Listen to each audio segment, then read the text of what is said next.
So, as I say, good evening, everyone. Thank you for joining me. Just going to let one more person in. There we go. Thank you for joining me for this Attracting Abundance workshop. And the reason I decided to do this Attracting Abundance workshop is because Deepak Chopra has written a new book called Attracting Abundance. And I am a very big fan of Deepak Chopra. And I would say that Deepak Chopra actually helped me through the pandemic to get through it. We delivered quite a few of his 21-day abundance meditation workshops with groups of pure artists, and we started that quite at the beginning of the first lockdown.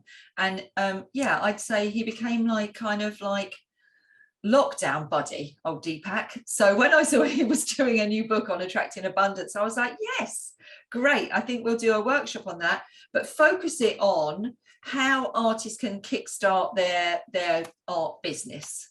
So how we can use those attracting abundance, their laws of abundance tools to kickstart your business in this new year, 2022. So as I say, I'm going to share my screen now with the presentation. So there we go. So this is called Attracting Abundance, 7 Steps to Kickstarting Your Art-Based Business. I am Leslie Sands. For those of you who haven't met me before, I am the founder of Pure Arts Group. So what we're going to cover tonight. So as you know from the workbooks that you've had, we're going to look at attitude, clarity and focus, decluttering and getting organized, money mindset, that's the massive one. Creating a strategic plan for ourselves, just going for it and never giving up. So they're the topics that we're going to cover tonight in this workshop, and they're all covered in your workbook that you have, that I have sent you, apart from poor Angela. And Angela, don't worry about making notes because I'll send it to you afterwards. So who am I? And what gives me the right to talk to you all about this subject, about growing your art business and being successful and thriving as an artist? So those of you who are members of Pure and have been on my workshops before know me quite well. I've been doing this for about 25 years now. I started my first, I launched my first art agency. I've got a degree in photography, and I launched my photographic agency about 25 years ago, just before I had my first child. And she's 24 now. So it's really helpful because now I can date how long I've been doing this, because she's 24. So I must have been doing it since I was 25, for about 25 years, because I actually fell pregnant in the first year of me running the photographic agency. So yeah, I've been doing it for a long time, but really before that, my family are all embedded within the art industry as well. My uncle was a antiquarian book dealer and coin and medal dealer. One of my cousins is a jeweler. One of my uncles runs an art gallery. So this is very much in our family DNA. We're all in the art arena. But I started my work life in a bank. Crazy times. Don't know what happened there. I just went for it, help a friend with go for an interview because she was a bit anxious and lacking in confidence. I said, oh, don't worry, I'll come with you. And I managed to get offered a job in a bank. I really can't remember how that happened. But I did that for a while, and I learned so much working in finance. The main thing I learned, apart from how to do a VAT return and to be a risk analyst and launch businesses, the biggest thing I learned was that banking wasn't for me. It was literally going to destroy my soul, not something that is a natural place for me to be, a bank. And so I left there, and then I got a job working with Coca-Cola, which was great. I was in the marketing area, and I did brands and I did events, and I loved that. I really loved that. But in my late 20s, I was like, no, there's more to life than this. I actually want to be an entrepreneur and run my own business. And now I've got quite a lot of skills. That's what I want to do. And I want to work with artists because I had quite a few artist friends and I really loved the vibe, and I'm very creative and arty myself. So I went back to Windsor Art College and did my art degree, and then I opened my agency, and then I opened an art gallery. Along the way, I delivered an art fair at Saatchi Gallery in London. That was a massive learning curve. I learned more doing that than pretty much all the other exhibitions I've done. But since then, I have curated quite a few art fairs. I have about 10, in fact. I've done hundreds of exhibitions. As I say, I've been running Pure since 2009. I've worked with lots and lots of artists and followed their journey and supported their journey. And quite a few of them are actually on this workshop tonight. So welcome those who have been with me for a while. I did see Jonathan and Serena in this group somewhere. And they've been with me, I think, since about, Serena and Jonathan will correct me, but I think it's about 2012, 2013. So yeah, I've been doing this for a while. So I've got lots of experience. There's not very many questions that artists have got that I can't answer. I've also got a really good network. So I know all of the heads of all of the chairs of all of the Royal Societies. I know loads of gallery owners. Doing the Saatchi Gallery fair, we had to get to know lots and lots of gallery owners. So yeah, so I've got a very good network. So I've been around doing this for a long time, and I am happy to answer all of your questions. So never fear, if I can't find the answer, which is quite rare, if I can't find the answer, I'll find someone who can. So that's me. That's a bit about me. As I say, do ask any in the chat box. You can put your questions, and when we've gone through the slides, then at the end we're going to do some breakout rooms and you can ask all your questions then. So I'd like to introduce you to Marcus next. So Marcus has found us through Art 360, which is the new benchmark event that we launched during the pandemic, which started off very much online and has now transitioned to being half online and half in the real world. So it started off very much as just live interviews on Crowdcast, one a day, every day for a month, and a digital magazine. And now is a printed magazine, a real life exhibition, plus still the live interviews. And we did a digital exhibition as well, I think. We did, yeah, it's expanded vastly, the Art 360 event. And Marcus found us through that and has come on board and has joined me as one of my learning consultants, because our learning area is something that I'm very proud of. It's something that we launched in real time about a year before the pandemic. And now we've transitioned that learning platform into a portal where you can learn online, but we're also going to do real life learning as well on learning days. And we do one-to-ones as well. So we've got quite a few people going through the programs now, and I needed some extra help because I do like to give a very personal service. So Marcus has joined me. Thank you, Marcus. And Marcus will be contacting each of you after this workshop to check if you've got any questions, make sure you've got all the documents you need. I think we've got someone, could everyone mute their mic? I think someone's maybe unmuted themselves. Thank you, whoever that was. I can't see you now because we've got the presentation running. So yeah, we'll be sharing this video with you. He'll be offering you strategy calls as well. So you can go on and have a 30-minute free strategy call with Marcus as well. Some of you have already booked your strategy calls. Very, very clever. And they're in my diary already. So a couple of you have booked in with me. That's fine. I don't have very much availability in the next 2 or 3 weeks, but Marcus is there, and honestly, he's great. So and he's, I can't see him on my screen, but he's like, there's Tessa. Tessa will vouch for him.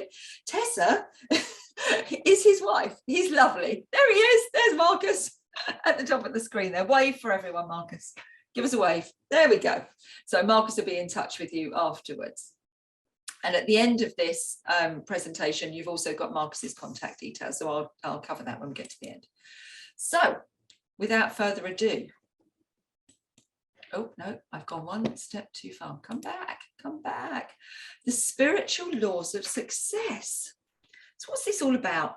what is this all about? I'm very much a believer, having been doing this for, as I say, 25 years, that I have found that overthinking and trying to overplan and overmanage myself doesn't get me where I want to be. But if I allow the spiritual laws of abundance and the spiritual laws of success to dictate my path, then everything falls into place exactly how it's meant to fall. I spent, and Louisa and Hildegard and those and Vincent who have been around Pure since the beginning will very much validate this.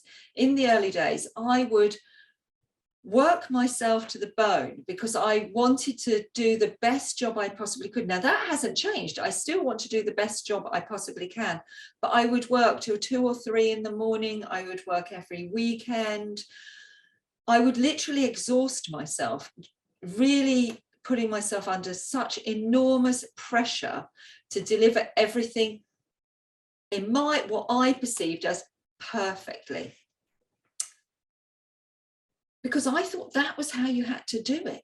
I thought from growing up, from all the things that I'd been told, you know, when I was growing up, all those beliefs that I'd been given through my socializing, through family, that you have to work really, really hard, really long hours all the time, sacrificing yourself, your health, not eating properly, not sleeping properly, not exercising properly, sacrificing all of these things for perfection, so that you would never turn up and not be perfect, so someone couldn't criticize you.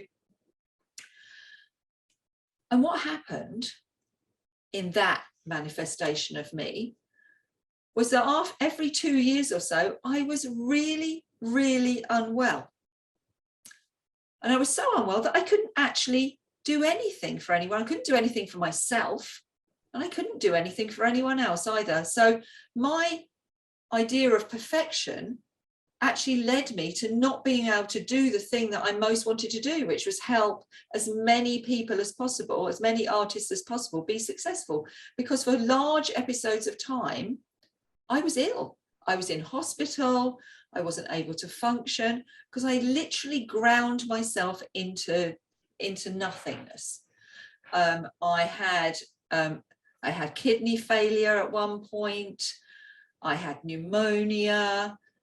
Oh, and Louisa will tell you, there are many illnesses that I came down with because I just was so caught up in this idea that I couldn't move forward unless I was perfect and working myself literally into the ground, that I just made myself so ill I couldn't function at all.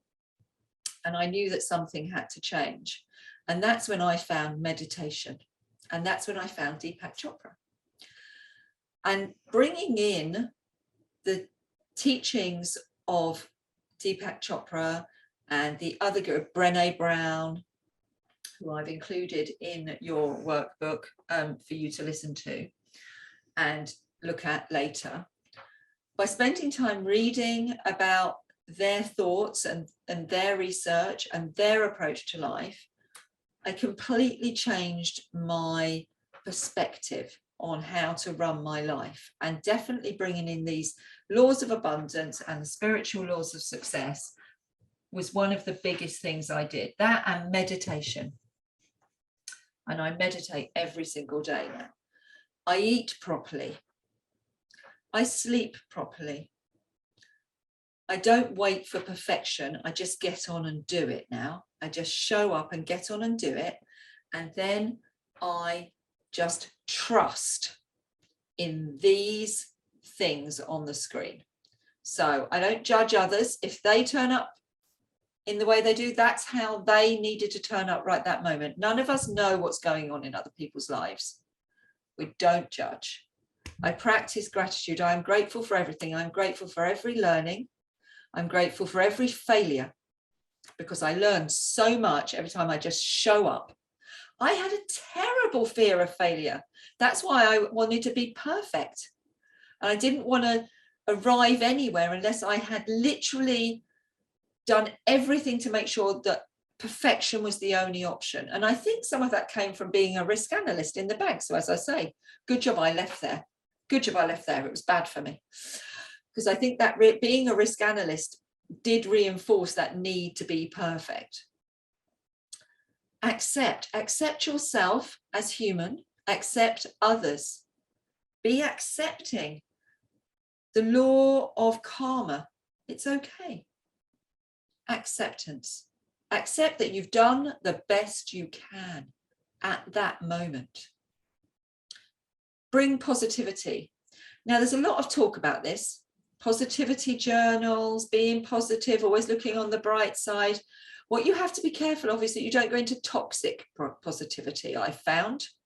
So bad stuff happens. Yes, it does. You can't be positive and have just living a life where only good things happen. But the reason that bad stuff happens is because we're all living on a planet with, on a journey with each other. Bad stuff happens. We have to accept that. But good stuff happens too.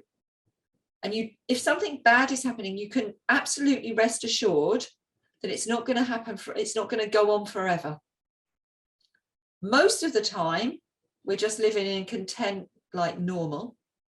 Then we have good things and we have bad things. And I'm a very firm believer in the balance.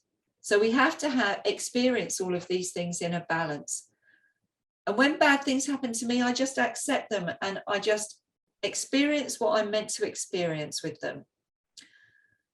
I posted something on Facebook the other day about death, and I'm not going to dwell on this, obviously. I think we've done enough about death over the last couple of years. But actually, we all have a fear of death and other people dying, and that hasn't helped with the pandemic. That hasn't helped us with this fear. And actually, it's a very beautiful moment. And I've been with someone who has passed, and it's a very beautiful moment. And we have to allow ourselves and them to journey into the next phase of their being, whatever that is. And so, you can say we don't want to go into toxic positivity where we're making everything perfect. Again, we don't want to go into that perfectionist thing. But you can see good and you can experience something beautiful in a bad situation as well. Serve others. I was not serving others, I now appreciate, by trying to be perfect all the time, because I was giving them something and they were becoming to rely on me and rely on me being there and to support them. And then all of a sudden, for vast periods of time, I wasn't, because I wasn't looking after myself at all. Be free. I love that one. Be free. And allow others to be free. Don't hold people in a space that they don't want to be in. Be free. Be free. Trust the universe. That's my biggest one. Trust the universe. I'm going to go on to my next slide now, because that kind of takes us straight into, oh no, I've gone the wrong way. Back to Marcus. Trust Marcus. What's the next one? So trust the universe takes us straight into our first step in kickstarting our art business. Accept it, attitude, accepting that you're meant to be here. You're meant to be doing what you're doing. The true miracle of life is not, as I say there, walking on water or flying in the air. It's simply you being here. You are already a miracle. When I was looking up these facts, I had my 14-year-old, who was actually 13 at the time when I first discovered this particular fact. The odds of us being born are at least 1 in 400 trillion. That blew his mind. That literally, poor little boy at 13 blew his little mind. And he's been going around and telling his friends that fact ever since. And actually, I was re-looking at that when I was writing this presentation over Christmas. And actually, it might even be 1 in 400 quadrillion. They're revising their thinking on that. So we are a walking miracle. You are special. Embrace these facts and be free. It's only our mental resistance that holds us back from stepping into our power.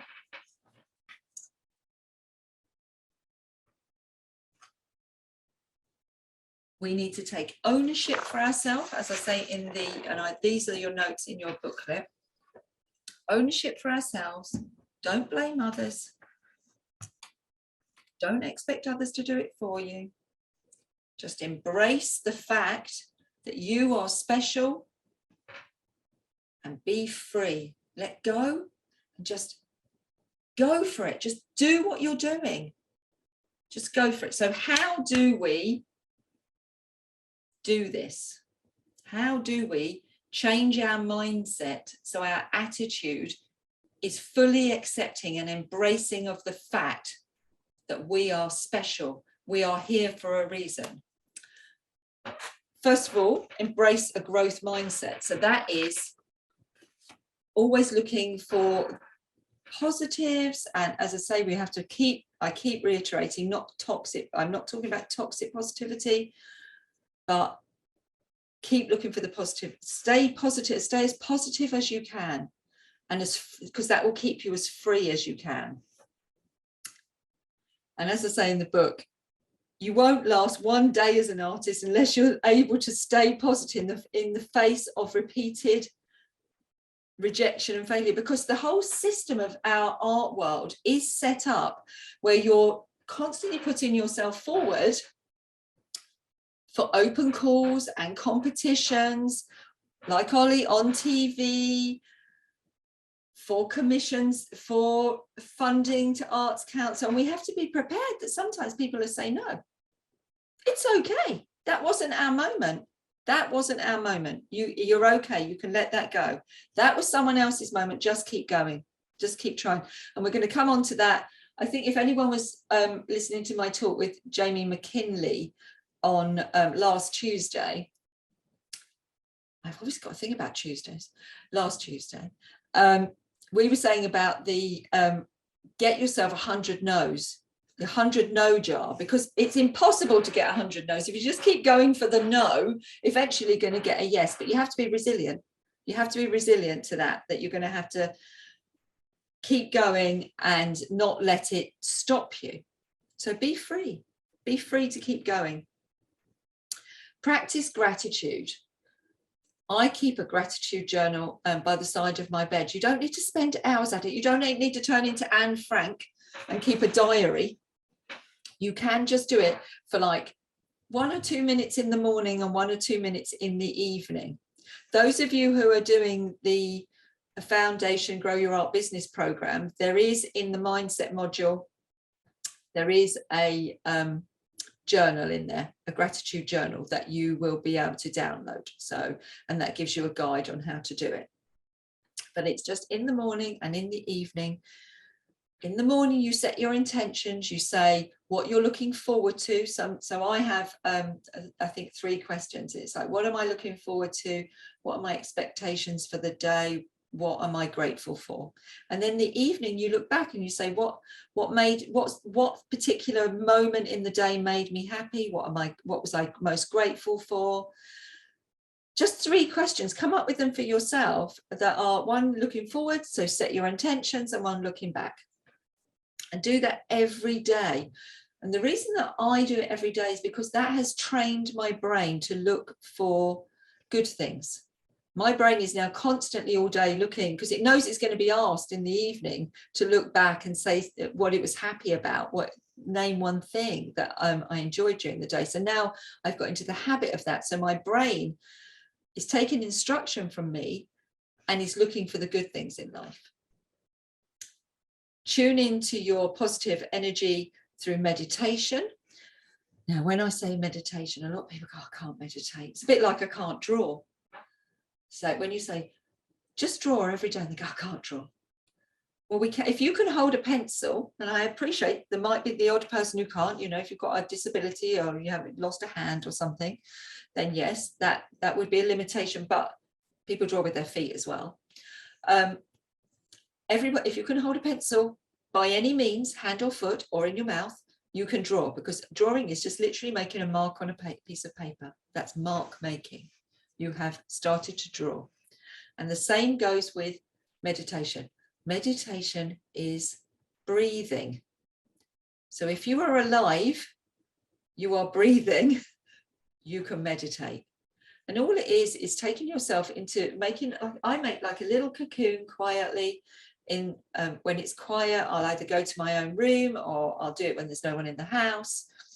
Just find a quiet corner, get a blanket. I like to be cozy, so I put a blanket over myself, and I set a timer for myself, because I know I can go into quite a deep meditation now. So I set a timer for myself, just depends on the day. Could be 10 minutes, could be 15 minutes, could be half an hour, but I set a timer for myself. I make sure it's not one of those horrible timers, you know, the one that really makes you jump when it goes off. I do it as like a nice, like, tinkling sound. Set a timer for myself and just I like to shut down some of my senses. So sometimes put my headphones in, close my eyes, and then I just let my mind wander. That's how I meditate. I just let my mind wander, and it just goes on a lovely wandering journey. Just let it go wherever it wants to go, and I just breathe. And again, in the program, in the journal, I've written out my meditation. So anyone who's doing that, you'll see the meditation, how I do it. The other way you can do meditation is to have a mantra. And a mantra, you can just Google mantras. Google them. Great thing, Google. Google mantras and find a mantra for yourself. And that's just a couple of words. And you can make it up. And then if your mind starts to get busy, when you've decided to close your eye, you want to meditate and you just want to let your mind wander, and it gets busy with loads and loads of thoughts coming in that are distracting and bothering you, you can just repeat the mantra. So you could do, I am successful, I am happy, I am content. You can come up with anything, or you can Google a proper mantra and you just say that over and over again, and that will stop the busy thoughts from coming in and getting in your way. So that's how you meditate. It's just breathing in and out. So if you're alive, you can meditate. It's I will say meditating is life-changing. I have found it completely life-changing. And the final one on attitude is let go of what you can't change. How many times do I have to have this conversation with my clients when they get themselves in a little bit of a pickle? Let go of what you can't change. Don't suffer for things you have no control over. Let it go. Be free. Be free. Now, I'm talking about all these things, and these are things that I've been doing since the last time I was ill and I had to change the way I lived my life, which was about 2017, I think. So I've been doing them for a while. So I'm not promising you that if you start doing these today, it's going to be life-changing tomorrow. You will have to keep showing up and keep doing them. You can't just do them for 5 minutes. You will have to keep doing them. But I do promise you that if you stick with it and you work on your attitude and you practice being free and you practice doing the hows, which are in the workbook, it will change your life. Totally change your life. Because as I say, episodically, for most of my life, every 2 to 3 years, I was seriously ill, hospitalized, seriously ill. And since I've been doing this, I haven't really even had a cold. I have not been ill at all. And as I say, the last illness I had was kidney failure. So I haven't just messed about with little tiny silly illnesses. I've gone for the big ones. I've gone for the proper, all out hospitalization, near death experiences. But since I've introduced these principles and changed my attitude to myself and looking after myself, mentally looking after myself as well as physically looking after myself, I have changed my life. So as I say, I can't promise you that if you do them for 2 weeks that it will change your life, but I can promise you if you embed these into your everyday life, it will be life-changing. And that means you can be successful. I have taken Pure from being, it was successful doing what it was doing, but I have changed it completely. And I have got all the time I need now. I don't have to work till 2 in the morning. Yeah, Louisa and I worked on Sunday, but that's only because we were happy to do so and we weren't putting ourselves under stress. We were just reading some documents. I did it out of personal choice, not because I had to, because I put myself under so much stress. And now we are doing so many things, which a few years ago, Hildegard would have lost her pieces with me over, because she would have said I was overworking and doing too much. And now we're all happy because we've embedded these, we've changed our attitude and we've embedded these how-to principles that I've just gone through with you into how we run Pure. And this is how we run Pure. And that is why we are successful. I have complete belief that that's why we are successful. So attitude is number 1. Number 2, clarity and focus.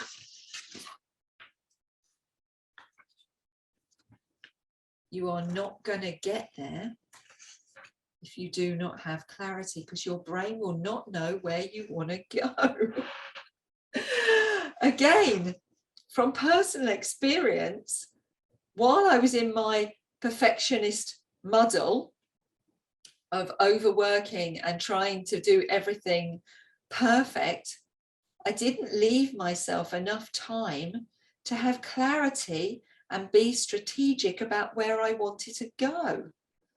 So I wasn't giving my brain clear instruction, and your brain is always listening. So if your brain's always listening and you're saying, I need to go these 25 places this week,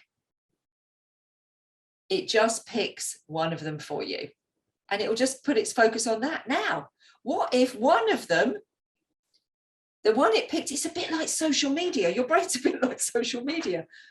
What if the one it picks is not the one that is going to get you to the destination that is going to help you thrive? A bit like Instagram. You've got 2,000 followers, but 1,500 of them are not really interested in you. But Instagram doesn't know that, and it's only showing your post to 10% of them. It's not showing them to the other 500 who might be interested in you. Your brain works on exactly the same algorithm. Don't overload it. Be really clear about what is most important to you. So you have to get really super clear on your what, when, why, and who. Your burning reason why you're doing it. And if you can be really super clear on your instruction, your brain will completely 100% support you. And again, I'm not telling you this because I read it in a book. I'm telling you this because this is what I've done. This is what I've done myself. I've got super clear on what it is I do. I hope all of you, well, you keep turning up and keep coming back and keep asking my advice. So I'm pretty confident with this statement. I am really good at being a mentor, a coach, and a teacher. That is my thing. That's what makes me sing. I love doing the art exhibitions. I love creating events. I love making a party for everyone. But what I'm really good at is questioning you and making sure I keep you on track and helping you get to where you want to be faster. And that's what I had to tell my brain. And the minute I told my brain that, Leslie, focus on that. Focus on helping the artist one-to-one. Just get in there, write the program, That's the way you're going to help as many people as possible, because obviously there are only so many hours in the day, and we're doing this quite late at night.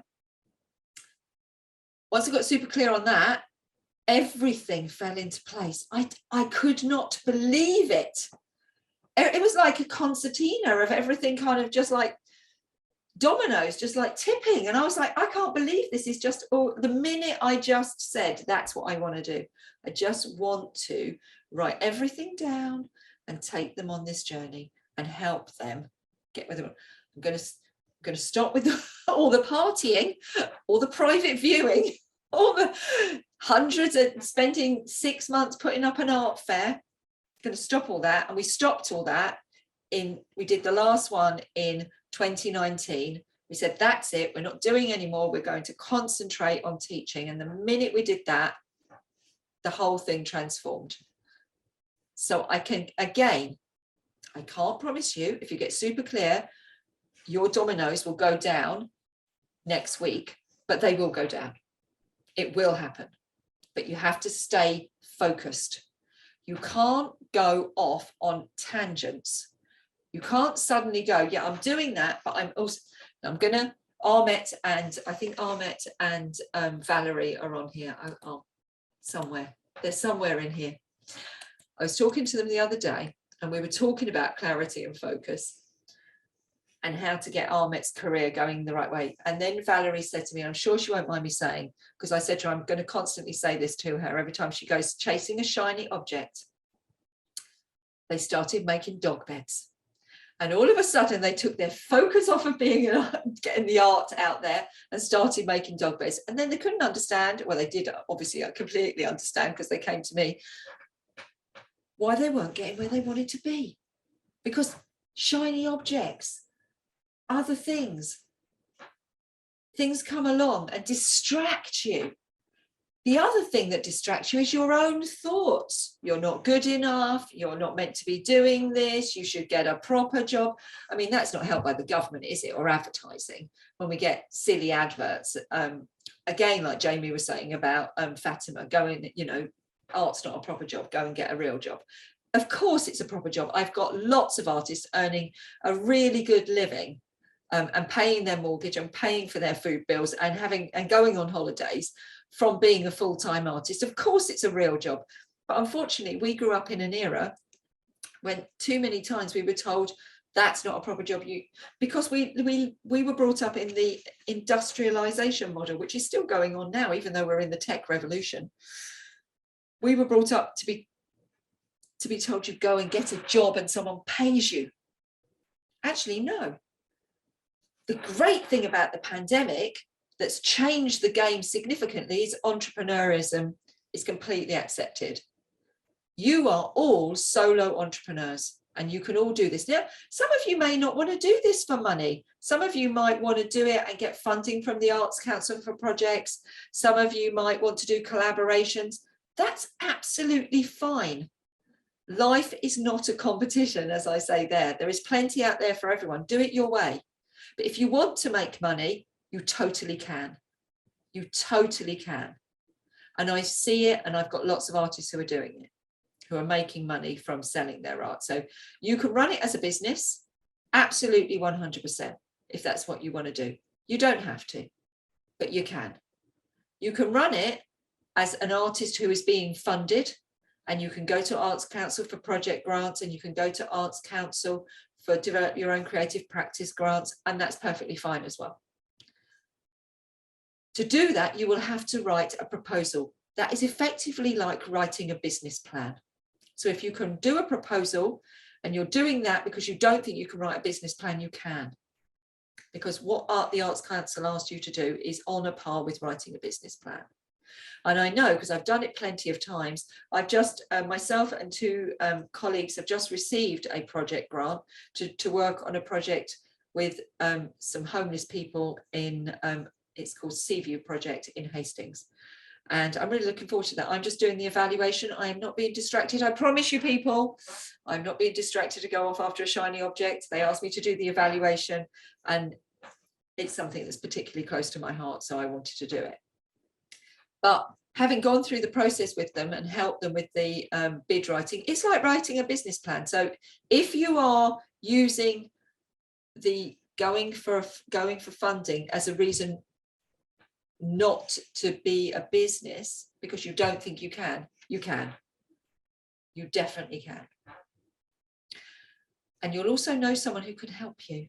You never know who you're standing next to. I'm going to come on to that later, but you never know who you're standing next to. Ask for help. People love to help people. I am always happy when people send me an email and ask for help. If I can't help you, I will find you someone who can. Help others, support, share, but stay focused on what it is you want. Your brain is listening. So how do you do it? You work out what you want, when you want it, why, and who you want it with. That's how you do it. And you go through that process. It's in the workbook. You don't need to do it now. You can do it afterwards. Knowing your burning reason why. My burning reason why I wanted to get this business in good shape and help people is not just altruistically. I'll be completely honest with you. It's not just all about the fact that I'm an amazingly kind person, which I am, and I love working with artists, and I've been doing that for a long time. I want my husband to retire. And he has been the patron of Pure since 2009, because he's been paying so I could do exactly what my heart desired. And I didn't have to worry about money. I would like him now to retire. He works in the city. It's horrible. He commutes for 4 hours a day. So back in 2019, before the pandemic, we had this conversation and I said, okay, I need to start thinking about how I can monetize and make this into a proper business so that it not only supports me, but it supports the people who are also working in it. So it does now support Christina, who works in the business. She's pretty much full-time. Caitlin, who's here with us tonight, is a permanent, member of staff. She does the social media and does all the films and does photography. We have Marcus now. Who else do we have? Hildegard, Vincent. So everyone in the business needed to be paid. So 2019, my burning reason, right? They need to be paid and I need to be paid because I want my husband to retire. So yeah, I am a very kind person. Yes, I am very nice, but there is a business reason to it. And if I don't practice what I preach, then I don't think you should be listening to me, if I'm honest. Why would you listen to me if I haven't done it? And if I don't I don't value myself? That would be wrong.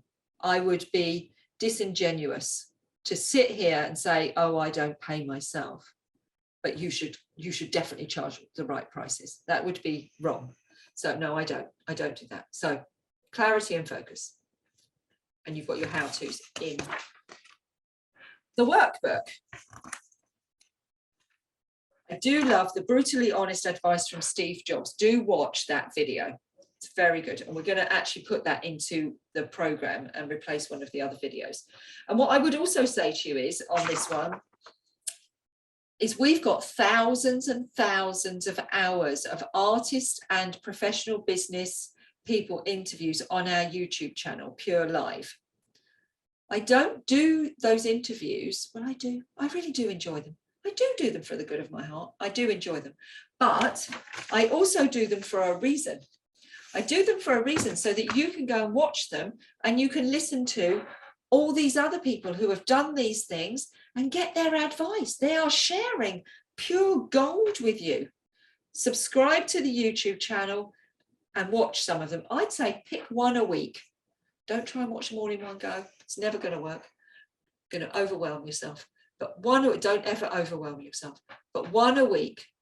Now, next week, I'm interviewing. Tomorrow, I'm interviewing, because of Caitlin, I'm interviewing a band. But I'm doing that on Zoom, so that'll go up on YouTube. You'll see that afterwards. I will share that with you as well. Then next week, I'm interviewing someone, Caroline Ward, who's going to be giving us some top tips on public speaking. And then I've got Lucy Payne again, and she's going to talk about how to hire people. So, if you need to hire someone to do your website, for instance, or if you need to hire someone to help you manage your diary or write your funding bits. So she's going to talk all about that. So we're constantly, I am constantly interviewing people on your behalf to ask them the tough questions so you can go on there and find out how to do this. So yeah, subscribe to the YouTube channel. Pure Live. Anyone who's a member of Pure, every week, I think, when Tanya sends out the emails, it's normally on there. Right. Crack on, Leslie, because it's 9 o'clock. Need to speed up. Number 3, declutter. I've been doing this today with one of my clients. Declutter and get organized. This is not just about going through your sock drawer. This is about reducing your mental load and deciding what you need to take, what you need to retain and what you need to get rid of. So this very much fits into the previous one about clarity and focus. If you've got too much physical and mental clutter, you will not be able to get clarity and focus. So how do you do it? First of all, you declutter your physical space, because you do this physically and metaphysically. So you do it your physical space and you do it in your head as well. So declutter your home, your studio and your office. So the client I had today, too many bits of paper everywhere. We consolidated a pile of about 20 pieces of paper down onto 2 sheets of paper. So now she knows what she's doing. It was the most satisfying thing to keep folding up a piece of paper and go, you can recycle that now. That can go. You don't need that anymore. So we recycled and we brought down this big pile of paper that was on her desk into just 2 sheets. Now she's got clarity and focus and she knows exactly what she's doing. So she's reduced her mental load. So she's physically decluttered and metaphysically decluttered. Same with your digital life. I've got a confession to make. My laptop home screen does get a little bit cluttered, because what I tend to do is the things that I need to work on urgently, I kind of pile them in little files in the middle of my screen and think, don't forget them. So now I'm doing folders, and then as soon as they're finished, they go into my Dropbox. So I don't get rid of them forever, just in case I might need them, but I put them in a cloud and they're off of my screen, so they are not cluttering up my brain. Get into the habit of having your artwork professionally photographed, and then relabel your JPEGs with all the information to do with that image. Its title. First, we put your name on the JPEG. So I'm going to use you, Sally, as an example. Sally takes a picture of her work. It's going on the title on the JPEG, but you just click on it and it'll let you overwrite whatever the number is that's on the JPEG. You write Sally Bramble, title of the work, size of the work. If you do lots of different medium, write the medium. But if you don't need to do that. But if you're someone who does printmaking, painting in acrylic, painting in oils, you might need to write acrylic, oil, print, etc. on it so that you know. So, because this is a filing system. And the price.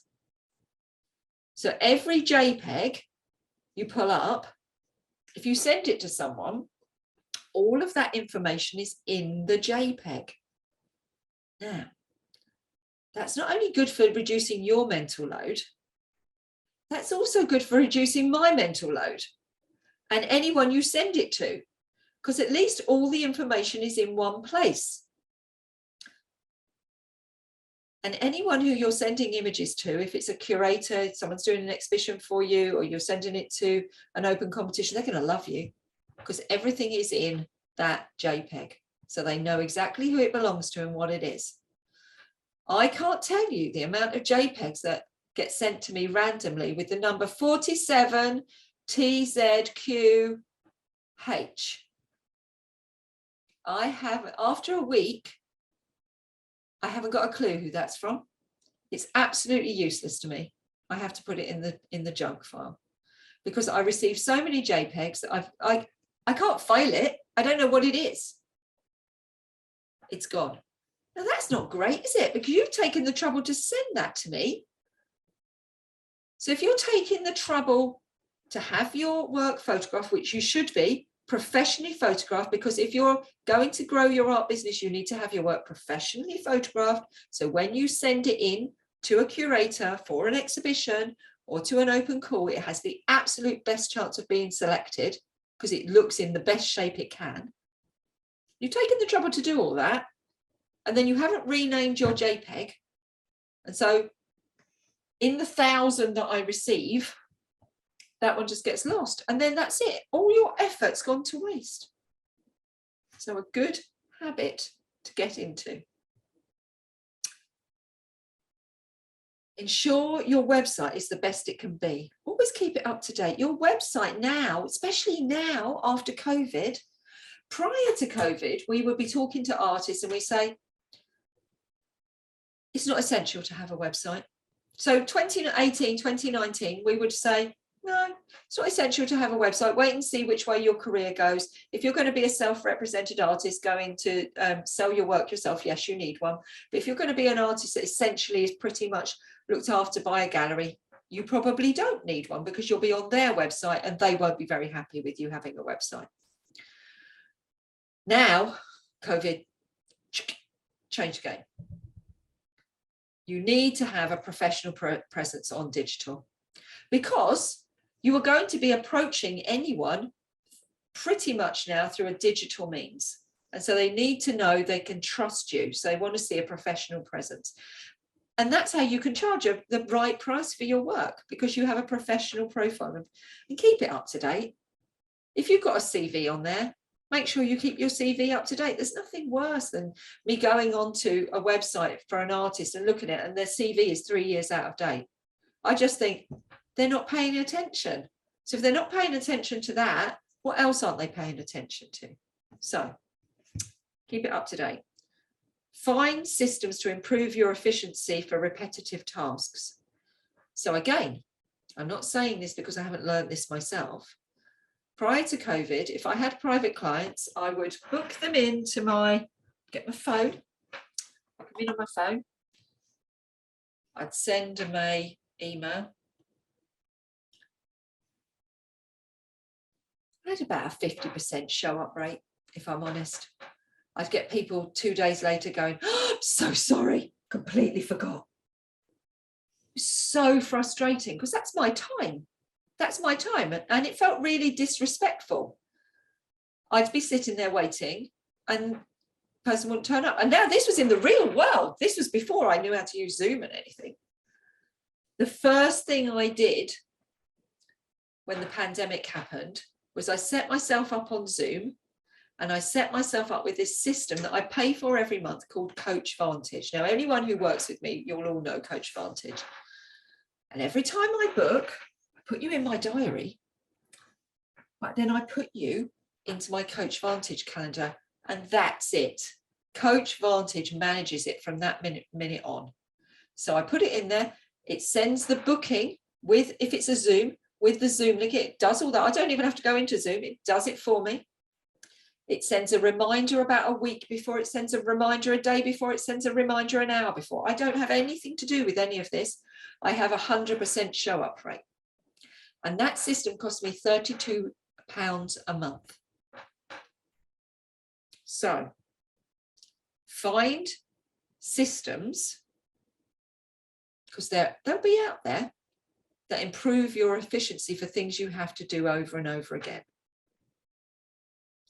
Artwork archive for artists, honestly, a brilliant system. If you load all your stuff up into Artwork Archive, and again, you put all the information in there, when you need to work out where it is, you can go in there and you go, oh, that one's with that gallery, that one's in my studio, that one's at this exhibition. Mental load reduced.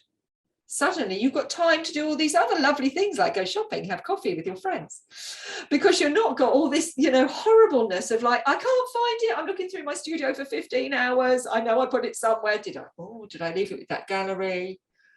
Did that ever come back from that exhibition? You'll know because you're using Artwork Archive and everything is properly logged. mental load reduced, happy times. Happy times abound.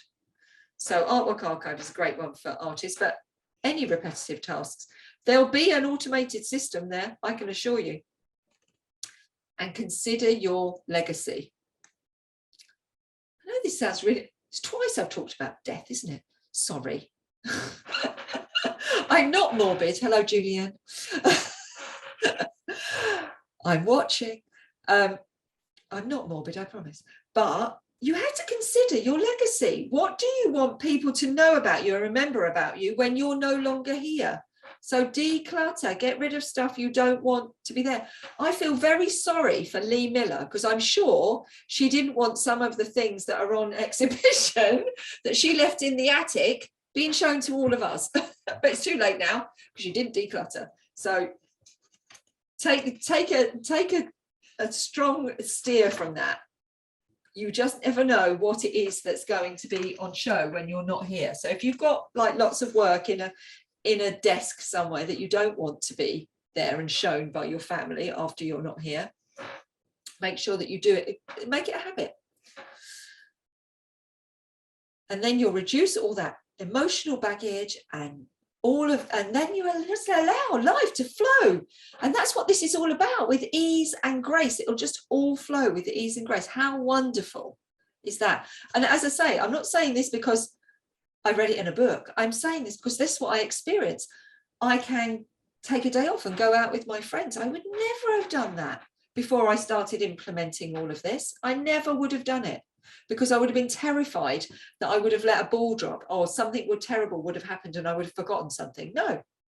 Now I've got all my systems in place. I've got my clarity and focus. I know what I'm doing. Mental load reduced. Now I can actually have a nice life. Thus, no more burnout, no more illness, which is, for me, it's great. Accept and be free. Go out for coffee. Go and look around an exhibition. I'm doing that next week. I'm going to the Van Gogh exhibition next week. And then I might even go and do the Titanic one as well. Now, this is unheard of from me, but yeah, we've got a system in place now. It's working. It's a really good book, The Simple Life. Your workbook. Have a look at that. It's a really good book. So the next one is number 4, money mindset. Oh dear. Oh dear. I knew we'd get there eventually. Been talking about this one today. Money mindset. Master your money mindset. The money will always match your mindset. If you have a lack mindset, and unfortunately we've been kind of brought up, again, it's the industrialized plan of holding us in a place of pain and working for others, this has been embedded into us. So it's not our fault, really. It has been embedded to us, the lack mindset. But if you have a lack mindset, that's what you'll attract. If you have a open money mindset, that you expect that you'll receive what you desire and need to live a happy life with ease and flow, that's what you will also get. So you can practice some positive money mantras. And you can do this when you're doing your meditation. So sometimes I do this when I'm meditating, but as I say, I don't worry about money now. It does not consume me anymore. I don't worry about it. I just know I remove the resistance. Because it's resistance that is half the problem. So I remove the resistance. And I just say, I know I will receive what I need. It will all be fine. I'm not going to go too much into money mindset today, because it's such a big subject, and working out your price points and getting validation for it is all covered in our Grow Your Art Business program. So if that's something that is really important to you, then talk to Marcus about that, because that's covered in the program. But what I will say is you can use these mantras, these positive mantras, and I use them, and it works. It absolutely 100% works. Be positive. Trust the universe. Number 5, going back to clarity and focus. Make a plan.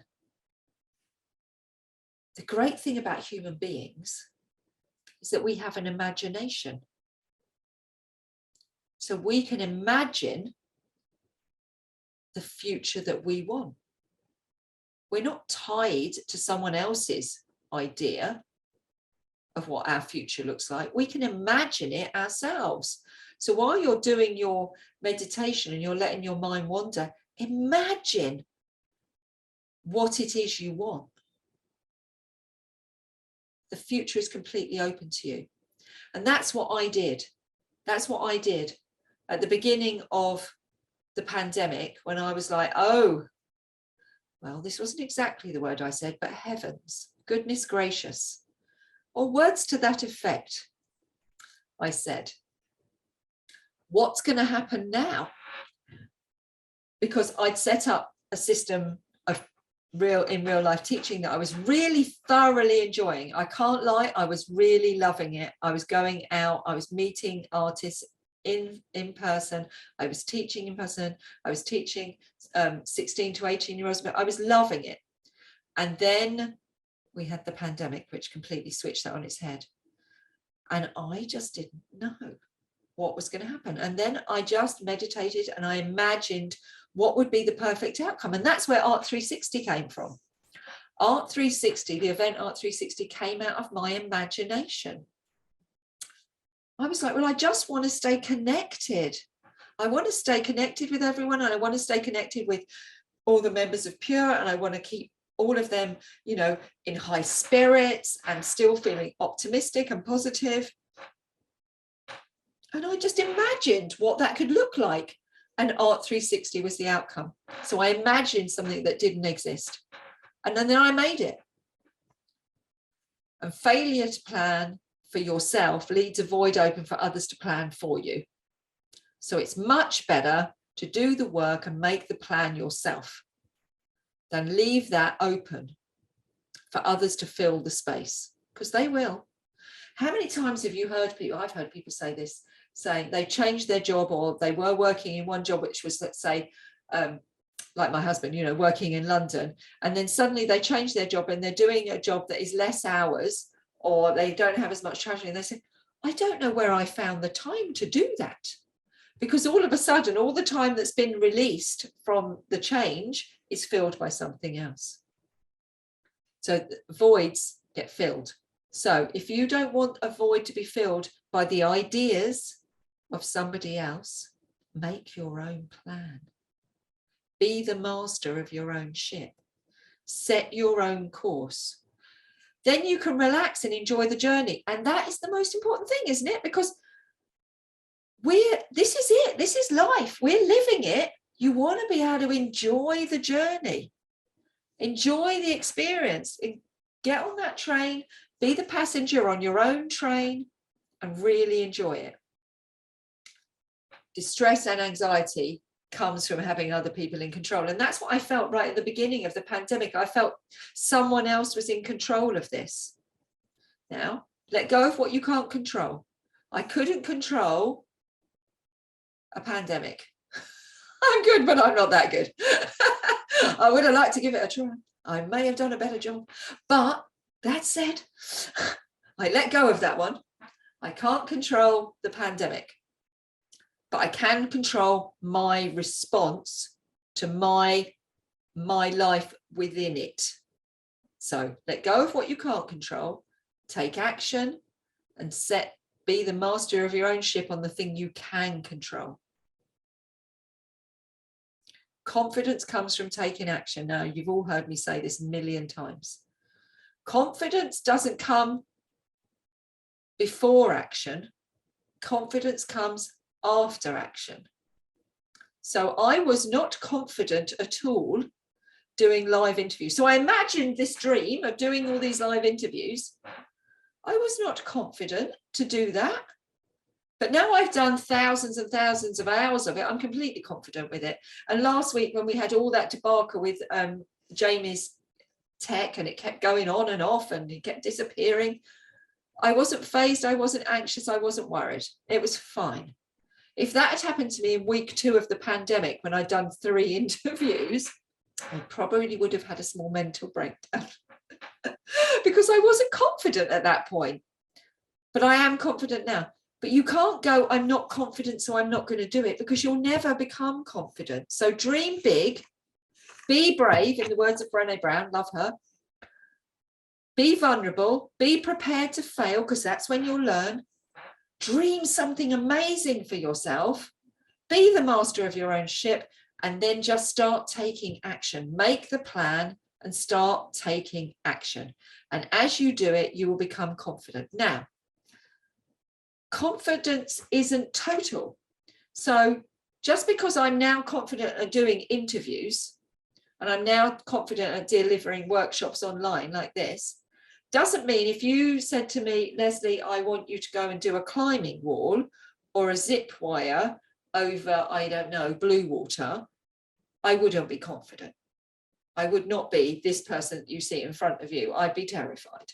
In fact, I probably would be insisting that I couldn't do it, because you're not confident. Just because you're confident in one area doesn't mean you're confident in every area, and that's okay. Be free. Allow yourself to be free from that responsibility of being confident in everything.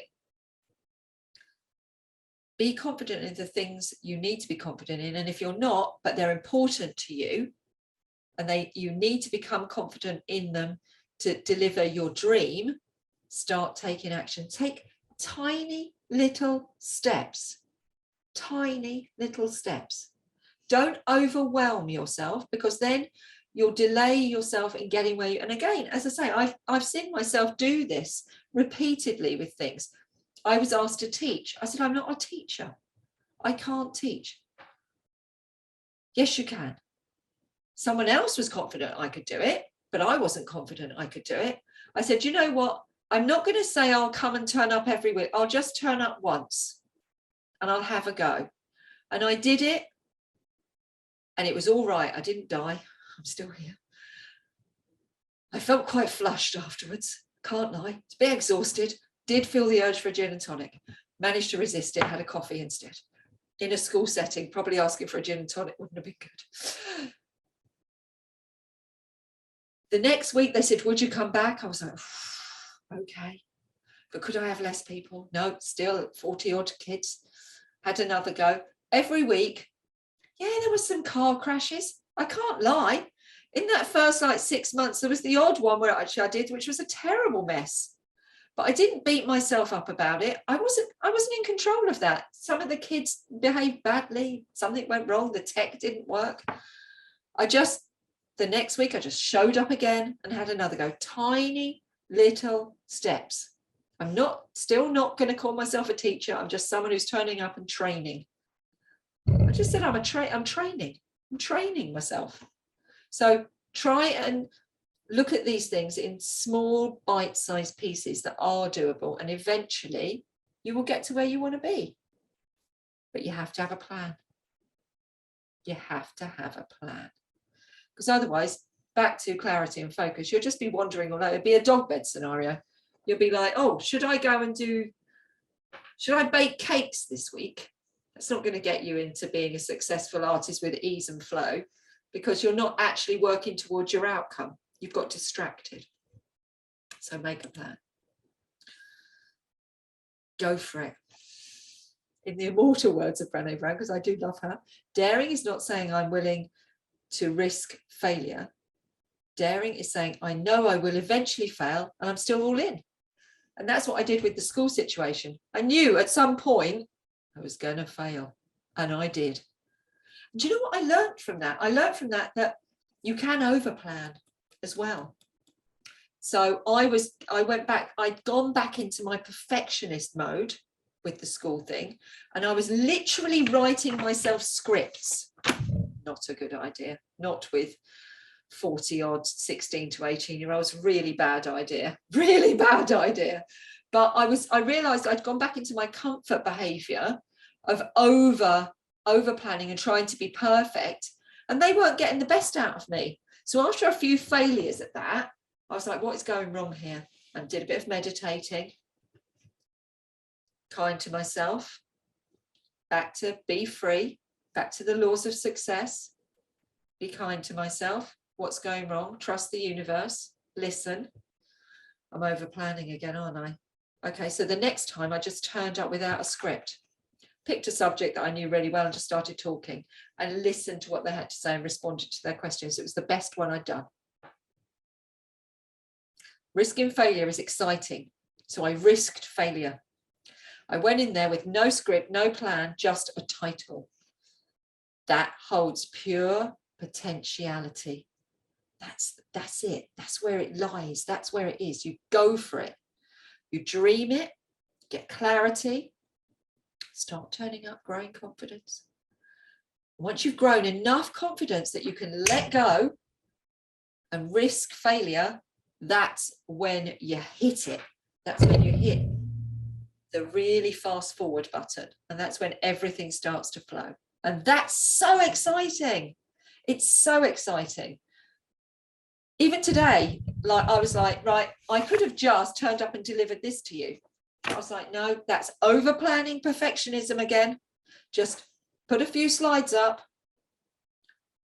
talk about the things that you know really well, speak from the heart. I'm telling you from my heart how this has all worked for me. Be free and trust the universe. Let go of the friction of resistance and you will grow. And the only way you grow is when you're brave. You get enough confidence that you can just let it go. Go for it. And that's what, this is exactly what I'm doing right now in front of you. Not over planning, not fear of perfectionism. I'm just speaking to you from the heart.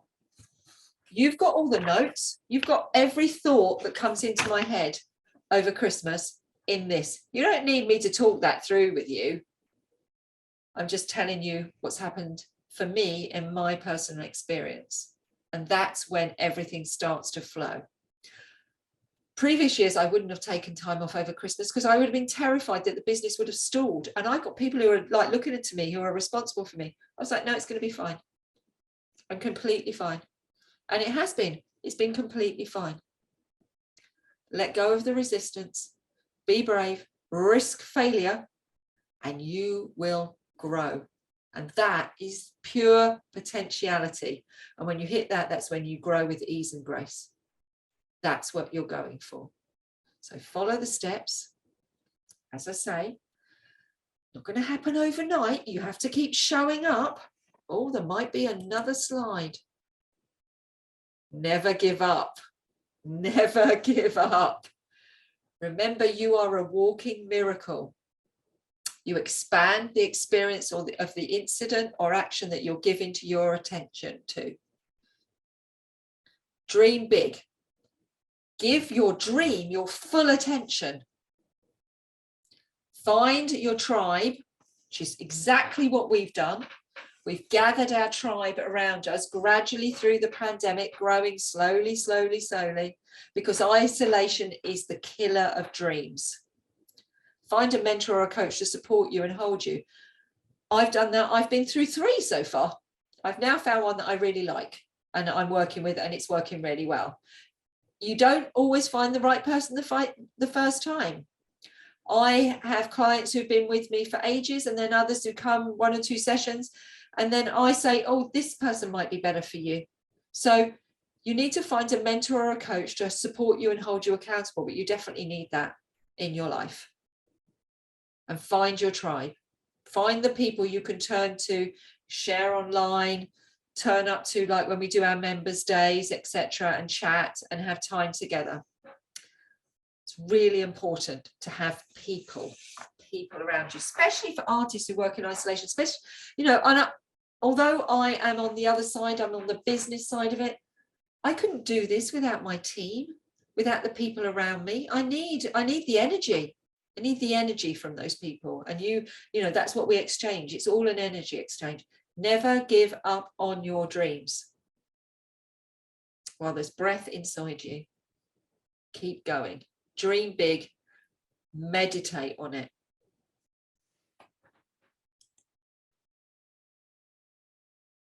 We're going to do some breakout groups now. So I want you to just, these questions are actually at the back of your workbook, and I think most of you have got the workbooks. So I want you to look at those questions. You can just answer one in your group. I want you to, I'm going to put you into breakout rooms for, so they're at the back of the workbook. Not all of them, I've just picked a couple off of them. I'm going to put you into your breakout rooms. So I'm going to stop sharing this now. Stop sharing. There we go. I'm going to put you into some breakout rooms and pick a question, and then just have a chat to your fellow people in the breakout rooms about what you felt about this experience, about the presentation today, and what it is you want for the next 12 months. That's the best one.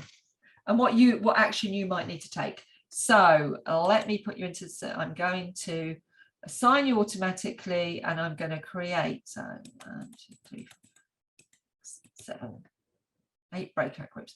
Right, so I'm going to put you into breakout rooms for about 5 or 6 minutes, okay? Chat, and then we'll come back, and while you're in your breakout group, pick one person to be your representative for your group, and then they will be invited to just share with us in the last few minutes what it is that you talked about in your group. Okay, off you go.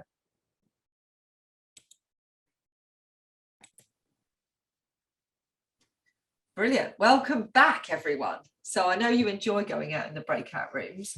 So if you've got something you would like to share, you don't have to share, but if there's something you'd like to share from the experience and from your breakout room, then just pop your hand up and I'll just randomly select people as you go around. Anyone want to share anything? Anyone want to share anything? Everyone's shy. You're all being, oh, there we go. Tessa's going to share something. Go on, Tessa. Well, just something that we were talking between ourselves is how hopefully now in the year 22, we're going to finally be actually able to meet people again, because it's with our art being able to actually go and see and mix with other people, it's such an important aspect. And that's something that has been, kept from us. Yeah, so for the next, for going forward, that's your deepest desire, is to connect physically with people again, to see people. Well, we all found this, that we'd really love to be able to physically meet others and be able to share and talk. Brilliant. Well, hopefully we'll be able to help you with Pure, be able to help you with some of that, because I've definitely got some live dates in. Coming soon to a screen near you. I agree. I totally agree.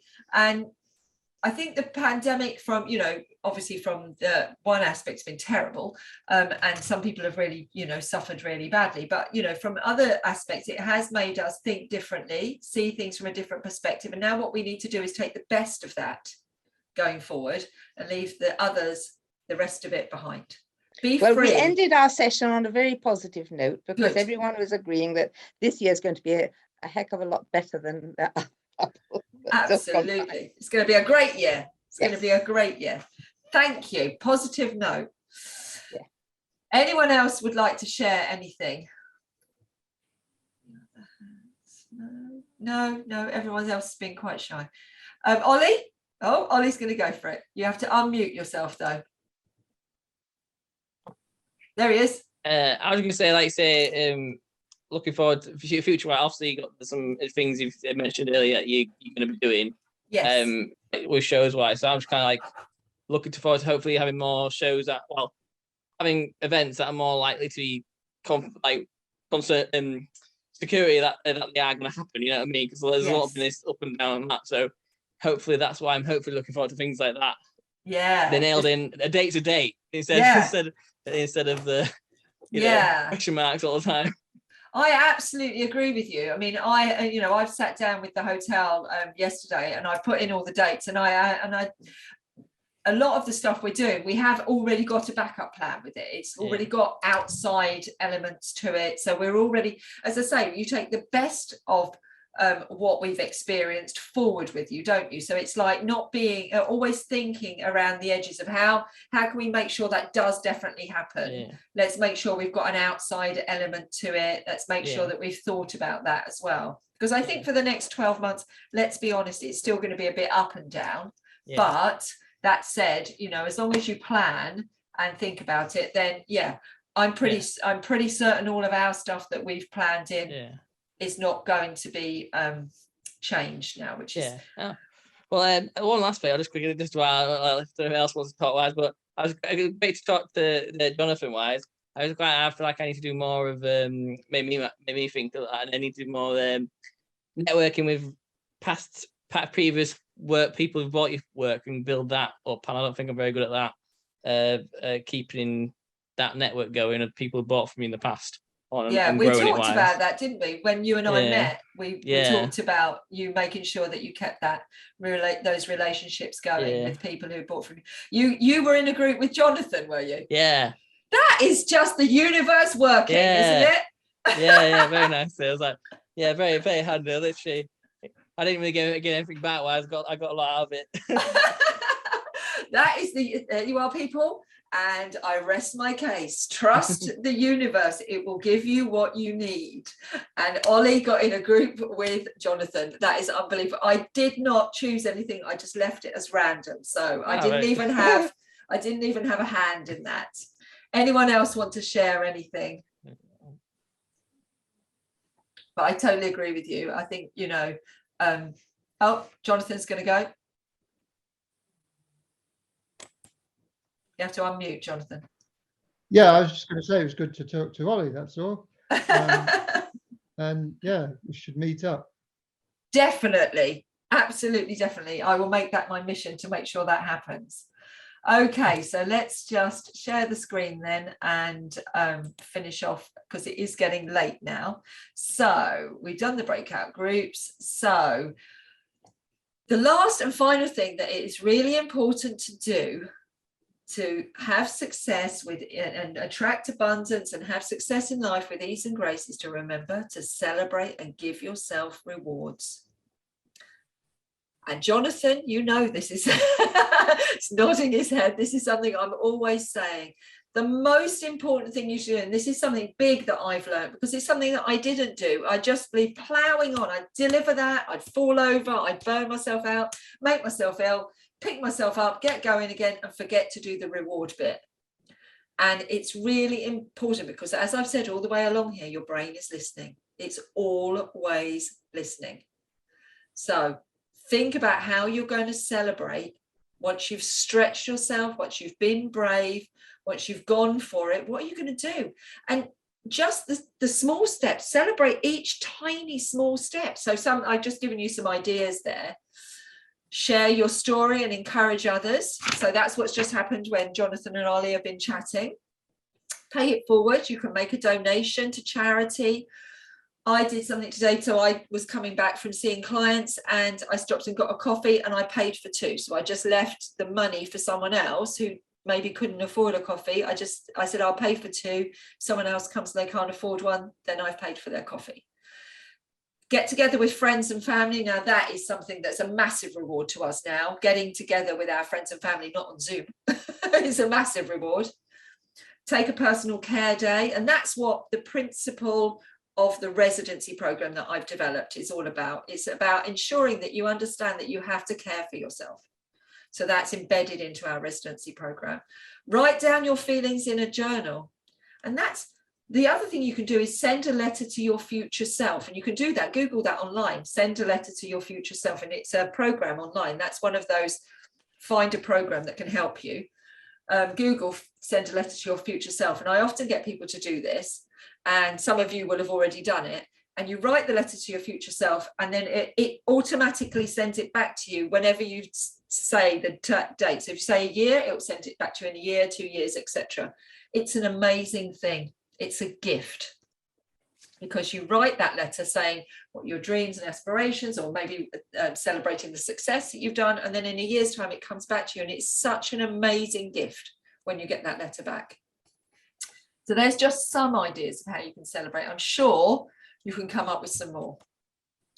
So I said at the beginning, don't forget, the Pure Live YouTube channel is there for you. Subscribe and watch the videos. It is a resource that is completely free that we have put there for you.